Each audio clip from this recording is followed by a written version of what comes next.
So my workbench is covered right now with 15-year-old electronics. Reason being, trying to get rid of some of this stuff, get it out of the way, but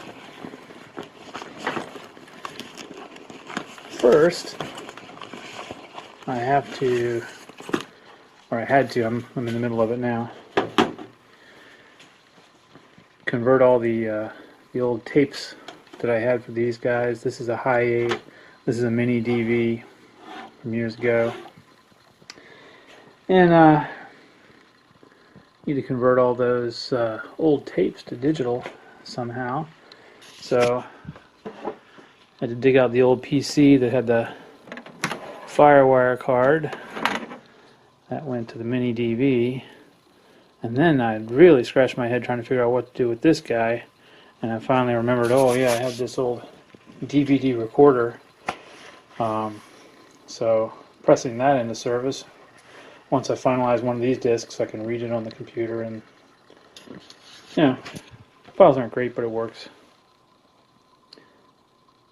Anyway, I was just sitting here thinking about how much money is wrapped up in all this crap. Back in the day, pretty much any computer, it was about $2 grand for a computer.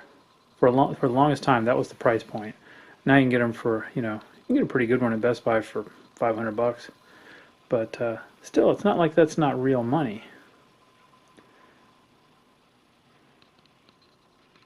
And in a few short years, it becomes junk. When you're talking about electronics, at least. All this stuff is junk. As soon as I'm done getting these tapes transferred, I'll throw them on eBay, probably get about 50 bucks a piece, and the only reason anybody will pay that much for them is because there's other people out there with these tapes laying around that they need to do something with. So that's the market for these things now.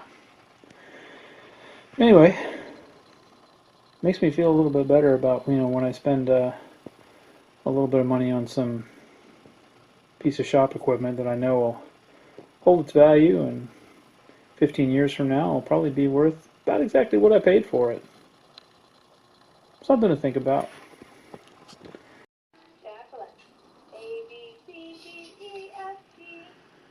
Now, all that said, I don't regret for a minute paying what I paid.